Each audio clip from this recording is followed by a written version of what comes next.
Hey, what's up you guys? I'm Sarah LeBrat. Today we are going to be writing like Read with Cindy. You might be wondering why I'm outside because I do not normally film outside, but I will be getting to that in just a moment. I'm sure that most of you guys already know who Read with Cindy is, but Cindy Pham currently has one of the largest booktube channels on YouTube. You might already know her from her satirical video styles, which often get demonetized very, very quickly because of the things that she chooses to highlight in most of the books that she reads. And if you want to know very quickly what I'm talking about, I'm going to flash on the screen currently some of her most popular videos, and from watching like the first 30 seconds of each of those videos, you will very quickly find out why. As of when I'm filming this video, Cindy has not yet released an official writing routine or writing schedule, so all of this information is being taken from her Tumblr blog, as well as the writing vlogs that she currently has up on YouTube, of which she currently has 5. I hope you enjoyed this video, and if you do, remember to give it a big thumbs up because it really supports my channel, and now let's get into it. On top of being one of the top booktubers on YouTube right now, she's also an art director at Twitter. Yes, I looked that up on LinkedIn. However, she has mentioned that in a few videos, but when I was doing my research for making this video, I couldn't find exactly what her job position at Twitter was, and so when I looked it up,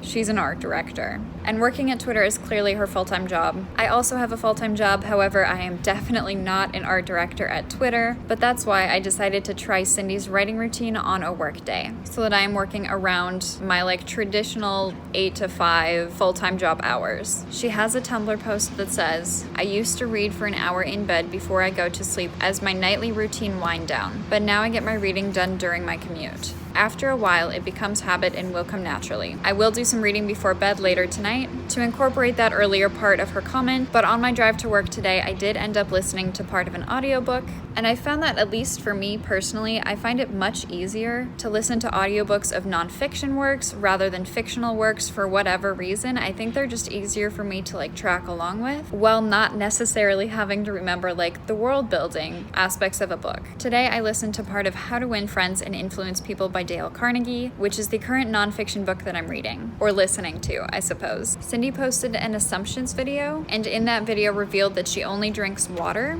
I don't drink coffee or tea or juice or boba or any of those things. All I do is drink water. And so as soon as I got to work, I poured myself a cup of water instead of a coffee, which I was grateful for because I do not normally drink coffee in the mornings. I rarely drink coffee, so I was very happy to hear that she only drinks water. In Cindy's second writing vlog that she posted, she said she was fitting writing into the 15-minute breaks that they were given between work trip functions. And using that same mentality is why I'm currently filming outside, because I am on my lunch break at work, and there are so many people being loud in the background. And if I have some time left over after filming this part of the video, I will get to some writing. In episode 4 of Read with Cindy's writing vlogs, she does talk about her quarantine writing routine, including working from home, what TV shows she's currently watching, spending the whole day in her pajamas, which is such a mood, and writing with friends on Zoom using writing sprints. So a lot of that is what I plan to do after work today, after listening to more of my audiobook on my drive home. I'm definitely going to change into my pajamas as soon as I get back. Unfortunately, my work is still in person, and so while I can't spend my whole day in pajamas, I will definitely spend as much as possible. And then later this evening, I will be writing with some friends using writing sprints. But for now, I'm going to do some writing for the rest of my lunch break.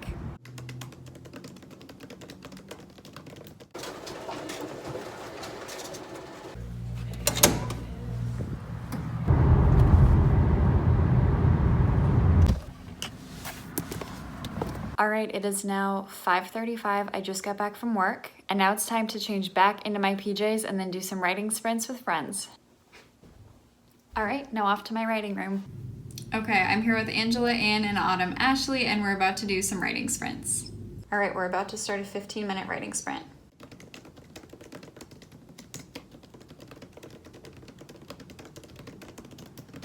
So I read a chapter earlier and took notes on that chapter. Oh, nice. It is now, I would say a little bit later, but in reality, it is much later. It is now 9:10 p.m. I ended up writing with my friends up until my appointment time started. It was just a Zoom call that I had, but then after that Zoom call, I had to make dinner. But then after making and eating dinner, I jumped on another live stream. And that one was like a very celebratory congratulations on finishing Nano, even though today is December 8th. And then after that live stream was over, we ended up talking for about another hour. And so now here I sit at 9:10 p.m. I was assuming to not be able to do more writing until like much later this evening, and so the fact that it is now 9:10 is perfect. That will give me like a solid like 45 more minutes or so to fill up with writing sprints, and then I will get ready for bed, and then I will read before bed, and then I will wrap up my thoughts on this experiment.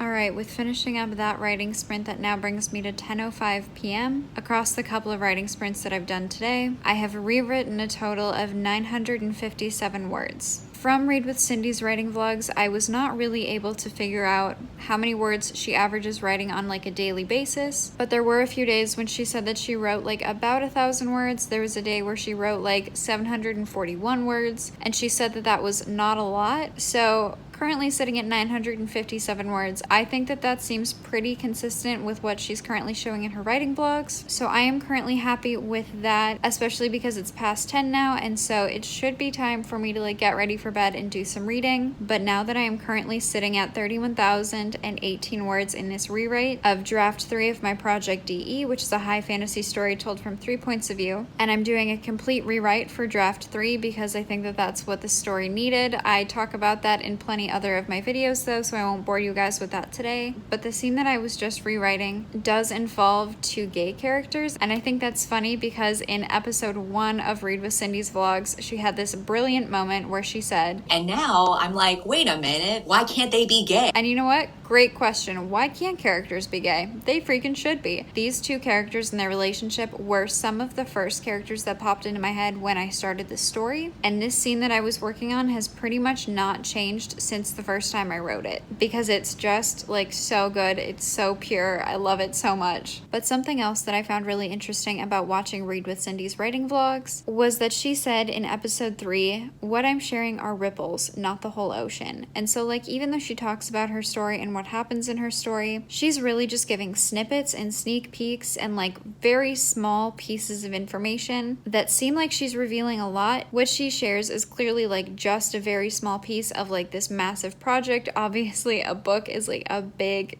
project, but like I hadn't really thought about it like that, and like what I am sharing when I talk about my writing in my videos are very small excerpts, and often typically what I'm dealing with as I'm writing it seems to be what I film, and sometimes I talk about like the gist of what's happening in a scene, but I just really liked how that was how she phrased it.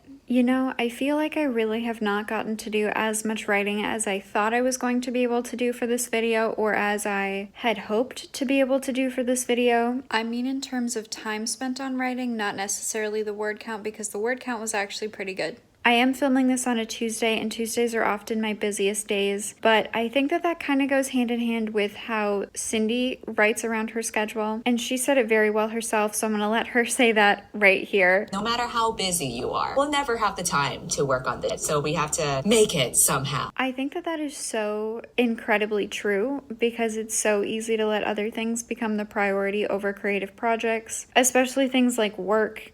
I don't know where else I was going with that, but especially things like work. But that's something that I've been working on a lot recently, is trying to write more intentionally and spending more of my time more intentionally on my creative projects. Writing is the most prevalent one of those creative projects, but I have been trying to do about an hour worth of writing sprints a day. That's like a relatively new progression, but I just figure that if I show up at the page, the words are bound to come eventually, and sometimes they do, and sometimes they don't. But overall, at least I know that I'm showing up for myself and my projects, and I know that I can't do any more other than that. And so I'm very glad that this feeling is not just me. I know that we're all balancing a lot of things. Writing is hard, and it takes forever and can be very, very hard to see the progress. And so this is just your very pleasant reminder that progress is progress, even if it's 3 words, or even if you're having to delete words in order to make the story better. Any time that you choose to spend on your creative projects is indeed making it better. But now it is time for me to get ready for bed and then do some reading before I go to sleep. I may or may not have just accidentally binged watched some videos, so now it's after 11 and now I actually need to go to bed. It is now 11:53. I have showered, I am now in bed, and was going to read a few pages before I go to sleep. However, I picked up the book that I'm currently reading, the fiction book that I'm currently reading, Kingdom of Ash by Sarah J. Maas. And then I remembered Cindy does not like Sarah J. Maas, and I think that's hilarious. But that's the book that I'm working on reading through right now. I made it about 10 pages further, and now it's 12:14 a.m. Now that I've tried Read with Cindy's writing routine, or at least what I can figure out might be her writing routine, I have some thoughts. This was very fun to try. I'm not sure why I chose to do this to myself on a Tuesday, because as I mentioned earlier, Tuesdays are my busiest day of the week, and so like that can either be seen as a good thing or a bad thing. In this scenario, it can either be really good because it really forced me to like work between what I had scheduled, but it's also a downside because filming on top of actually trying to do this routine like adds like a whole other element to it where I have to be thinking about filming and not just like scheduling myself to write. But then again, it seems like she has a pretty busy life with her job, and so this might have actually been like the perfect day for me to do this. So overall, I do think that Tuesday was like a very good day for me to like try this out on, just because of my pre-scheduled things that I had going on. From watching and rewatching several of Cindy's videos over the past several days, it just becomes more and more apparent to me with every single video that she and I have very different personalities. And when I say that, what I mean is that she is much more like brazen, and I feel like I'm a little bit more reserved, even though we both share a love for chaos. And like, she is so much fun to watch, but I don't think that I will ever be at that level of like comfort with the internet. I truly admire how she is like super insanely authentically herself, and she just talks about books in the way that she wants to talk about books, and she reviews books in the way that she wants to review books, and it's so incredibly entertaining. However, that is not my personal style. I do try to be very authentic, but it is a much more like chill authenticity. I don't swear I don't read smut on this channel, but other than those things, I do feel like her routine involved a lot of the things that I've already pretty much been doing. It was just fun to like actually see someone else that like those things work for. And I feel like I often feel a lot of pressure that there's like one correct way to write, and that's by like booking out like multiple hours at a time to just set aside for writing and writing only. And so this was like a nice reminder that like there is no correct way to write. The only correct way to write is to write, and that everybody has different writing routines, everybody has different schedules, everybody creates differently. Like writing in small chunks of time, listening to audiobooks to and from work, and or reading before bed. That's not really one that I've been doing much recently, but that's bad habits because I'm on my phone too much before I go to bed. So I would like to start transitioning that to more reading instead of being on my phone before I go to sleep. I love writing with people on live streams. That was the first time I've ever written with people on a Zoom call, but the live streams that I do with other YouTubers that write books is typically like 2 hours, and then we like talk for like 15 or so minutes, do a writing sprint that's like 15 or 20 minutes or so, talk for a few more minutes, do another writing sprint, and then back and forth. And that's been an absolutely amazing way to engage with the writing community here on YouTube. I had no idea how much I needed to like write with people, and how like I was so like craving that interaction without knowing it. So I started doing live streams actually during the pandemic, like early on in the pandemic. I waited until I had like 500 subscribers, and then I decided to schedule my first live stream because I wanted to write with other people, and I had seen other people host these live streams and they always went really well for them, and so I was very excited about it. And I'm so happy that I've now made that a part of like my weekly thing, is that like every weekend I get to host a live stream, or I get to be on someone else's live stream, or both, and I get to do a lot of writing with other people in the writing community. And I think that that was interesting that she included that in her quarantine routine, because there is something so social about getting to write with friends online, and even though they're not like in-person friends, they're very real friendships. And I think going into starting a YouTube channel, I really like assumed that I wouldn't have many like online friends, just because I thought they would be like inauthentic, or like you wouldn't get to know somebody as well. But like it has been amazing how well you can really get to know people on live streams and talking to them after, and then like messaging with them like practically every single day. And so I love that that is part of how she's been social and continued to write during this time. And I think that that's very smart. If you are ever feeling down, write with other people. It is incredible what it can do. But it was also just kind of reassuring that she writes and she runs this very successful YouTube channel on top of having a full-time job that I'm sure is extremely taxing, even creatively, because she is an art director. And I am currently in marketing. That will be changing soon. I did put in my 2 weeks, but as I'm currently in marketing, that is a creative position, and so it's hard sometimes for me to like come home after a day at work because I feel creatively taxed. and like I don't have as much creativity left as I would like to, that I love how she vlogs writing between work things. And then that's like a big thing for her, is like writing in small pockets of time that she gets throughout the day. And then of course I was super excited that she drinks water and not like coffee or tea, because like I like water. That's it. Like sometimes a ginger beer, but like most often water. I do drink out of like coffee mugs a lot. This one is like one of my favorites. It says, "Please do not annoy the writer. She may put you in a book and kill you."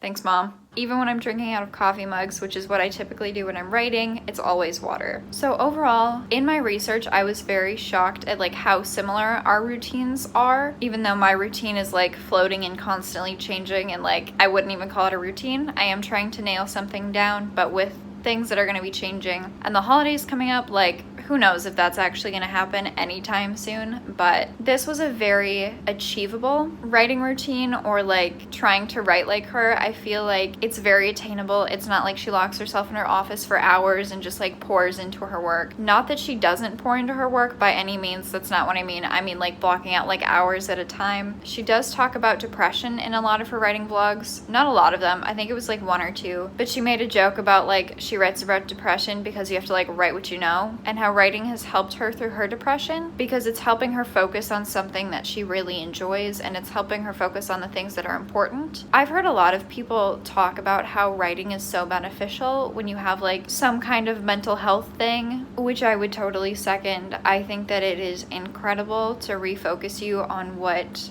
is important to you. And I feel like when I'm writing, I feel like I'm much more in the moment, and even if it's not technically like sitting down like on my couch or something is not the moment that I'm feeling this moment that my characters are going through. I think I'm rambling a little bit now, but all in all, I'm very happy that I tried writing like Cindy. I would love to know down below what your writing routine looks like, if you write in small pockets of time or if you block out hours during your day. I would also like to know if you are a morning writer or an evening writer, because like I'm still on the fence about that one. And I don't think you have to like pick one either. I just think that I want to identify as something, and I'm not sure what I currently identify as. Being that I'm pretty sure I'm an evening writer, but I might also be living in denial that I'm a morning writer. So with that, make sure that you check out Read with Cindy's channel and videos down below. I will leave her link in the description. If you enjoyed this video, please give it a big thumbs up, because it really supports my channel by telling the YouTube algorithm that you liked my video and that someone else might too. If you are new here, thank you so much for stopping by. Make sure you scroll down and hit that big red subscribe button and that little notification bell next to it so that you don't miss another one of my uploads, because I am currently posting twice a week on Mondays and Thursdays and doing live streams on most weekends.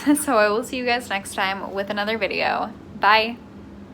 Filming in public is really hard, even though there's no one else around.